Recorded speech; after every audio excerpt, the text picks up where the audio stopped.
ಸರ್ಕಾರಿ ಕಚೇರಿಗಳ ಕಡತಗಳು ಅತ್ಯಮೂಲ್ಯ. ಅವುಗಳ ಸಂರಕ್ಷಣೆ ಅಧಿಕಾರಿಗಳ ಆದ್ಯ ಕರ್ತವ್ಯ. ಆದರೆ ಬೆಂಗಳೂರಿನ ಲೋಕೋಪಯೋಗಿ ಇಲಾಖೆ ಕಟ್ಟಡದ ಕಚೇರಿಯಲ್ಲಿ ಮಳೆ ನೀರಿಗೆ ಮಹತ್ವದ ದಾಖಲೆಗಳು ನೀರು ಪಾಲಾಗಿರೋ ಆತಂಕಕಾರಿ ಘಟನೆ ಬೆಳಕಿಗೆ ಬಂದಿದೆ.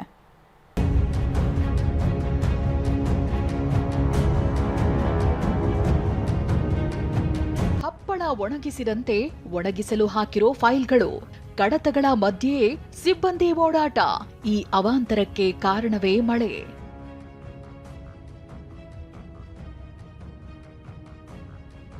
ಪಿಡಬ್ಲ್ಯೂಡಿ ಕಚೇರಿಯಲ್ಲಿ ಸಿಬ್ಬಂದಿಯ ಎಡವಟ್ಟು.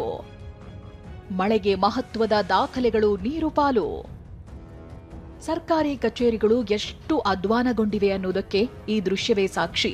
ಕೆಆರ್ ಸರ್ಕಲ್ನ ಪಿಡಬ್ಲ್ಯೂಡಿ ಕಚೇರಿಯಲ್ಲಿ ಭಾರೀ ನಿರ್ಲಕ್ಷ್ಯ ಬೆಳಕಿಗೆ ಬಂದಿದೆ.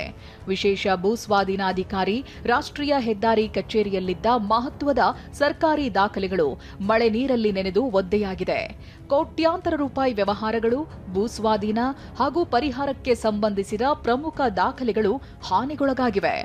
ಬೆಂಗಳೂರಿನ ಒಂದು ಕಚೇರಿಯಲ್ಲಿ ಕಳೆದ 3-4 ದಿನಗಳ ಹಿಂದೆ ಸುರಿದಂಥ ಮಳೆಗೆ ಆ ಮಳೆ ನೀರು ನುಗ್ಗಿ ಕಚೇರಿಗೆ ಅಲ್ಲಿರ್ತಕ್ಕಂಥ ಮಹತ್ವದ ದಾಖಲೆಗಳು ನೀರಿನಲ್ಲಿ ಸೇರಿಕೊಂಡು ನಾಶ ಆಗಿದೆ ಅಂತಕ್ಕಂಥದ್ದು ಈಗ ಕಂಡು ಬರ್ತದೆ. ನಾನು ಸದ್ಯಕ್ಕೆ ಇದೇ ಒಂದು ಸ್ಥಳದಲ್ಲಿದ್ದೀನಿ. ಅಂದರೆ ಏನಂತಂದರೆ ಇವತ್ತು ಆಫೀಸ್ಗೆ ರಜೆ ಇರೋದ್ರಿಂದ ಯಾವ ಕಚೇರಿಯಲ್ಲಿ ಇದೆ ನಿಮಗೆ ತೋರಿಸ್ತಾ ಹೋಗ್ತೀನಿ. ಇಲ್ಲೇ ನೋಡ್ತಾ ಇದ್ರೆ ನೀವು, ಇದೆ ವಿಶೇಷ ಭೂಸ್ವಾಧೀನ ಅಧಿಕಾರಿಗಳು ಹಾಗೂ ಸಕ್ಷಮ ಪ್ರಾಧಿಕಾರಿಗಳ ಕಚೇರಿ, ರಾಷ್ಟ್ರೀಯ ಹೆದ್ದಾರಿಗಳು, ಕೆಆರ್ ಸರ್ಕಲ್, ಬೆಂಗಳೂರು. ಇದು ಬೆಂಗಳೂರಿನ ಪಬ್ಲಿಕ್ ವರ್ಕ್ಸ್ ಡಿಪಾರ್ಟ್ಮೆಂಟ್, ಅಂದರೆ ಲೋಕೋಪಯೋಗಿ ಇಲಾಖೆ ಕಟ್ಟಡ.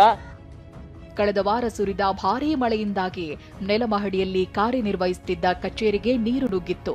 ಇದರಿಂದ ಅಲ್ಲಿದ್ದ ಫೈಲ್ಗಳೆಲ್ಲ ನೆನೆದು ಹೋಗಿವೆ. ಆದರೆ ದಾಖಲೆಗಳ ಮಹತ್ವ ಅರಿತು ಅವುಗಳನ್ನು ಸುರಕ್ಷಿತ ಸ್ಥಳಕ್ಕೆ ಸ್ಥಳಾಂತರಿಸದೆ ಅಧಿಕಾರಿಗಳು ನಿರ್ಲಕ್ಷ್ಯ ವಹಿಸಿದ್ದಾರೆ. ಫೈಲ್ಗಳಲ್ಲಿನ ಬರಹಗಳು, ಟಿಪ್ಪಣಿಗಳು ಹಾಗೂ ದಾಖಲೆಗಳ ವಿವರಗಳು ಬಹುತೇಕ ಅಳಿಸಿ ಹೋಗಿರೋ ಸಾಧ್ಯತೆ ಇದೆ.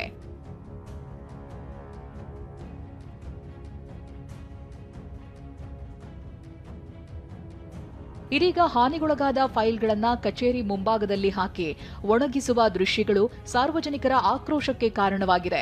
ಕೋಟ್ಯಾಂತರ ರೂಪಾಯಿ ಮೌಲ್ಯದ ವ್ಯವಹಾರಗಳಿಗೆ ಸಂಬಂಧಿಸಿದ ದಾಖಲೆಗಳು ನಾಶವಾಗಿರುವ ಸಾಧ್ಯತೆ ಇದ್ದು, ಈ ಘಟನೆ ಕುರಿತು ಸಮಗ್ರ ತನಿಖೆ ನಡೆಸಿ ಹೊಣೆಗಾರರ ವಿರುದ್ಧ ಕ್ರಮ ಕೈಗೊಳ್ಳಬೇಕಿದೆ.